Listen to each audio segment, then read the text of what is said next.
Thank you, Chair. In terms of this amendment, I am interested to understand why on earth the Liberal opposition would move it, and what their understanding is of who might be a member or officer of the Construction, Forestry, Maritime, Mining and Energy Union who cannot be appointed to the board. Does this include Minister Penny Wong? Well, she is a member of the CFM-MEU. Is she specifically prohibited from holding a position on the board?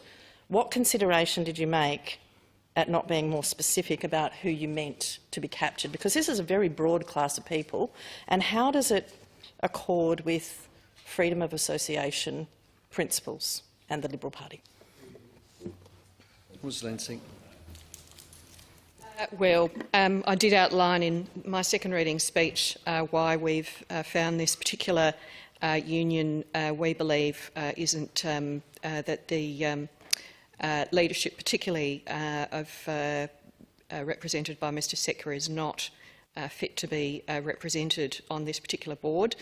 I'm not sure that the federal minister would be appointed in any case, given that she's a federal minister. So there may be other examples that the honourable member is able to provide. Why has the Liberal opposition included members, not just officers of the CFMEU? Why have they included thousands of people and made a value judgment that they don't have any right to represent injured workers on this board? I think it comes down to the crux of the particular issue that we on this side of the chamber are very, very concerned about, the bullying tactics that are being undertaken by particularly the leadership of the CFMEU in South Australia. We make no apology for that. That is our position. Clearly a lot of other members don't agree with us. The Honourable Ms Franks.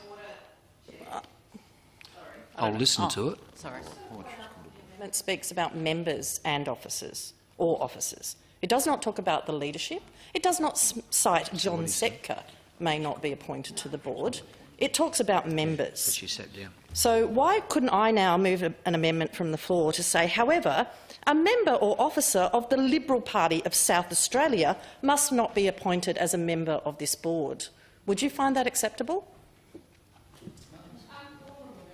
Entitled to move whatever amendments they choose, and we would vote on it accordingly.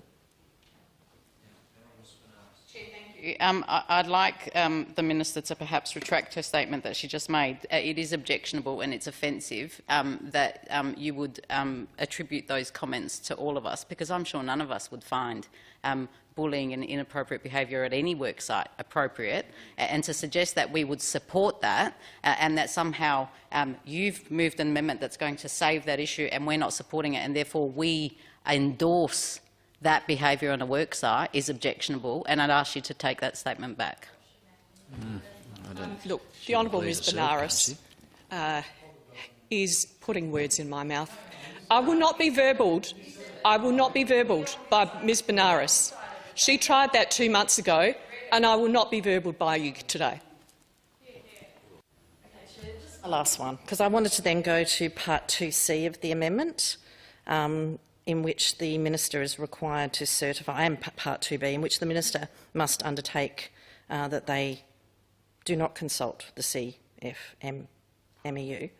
Is the minister required to start every meeting with, "Are you now or have you ever been a member of the CFMEU?"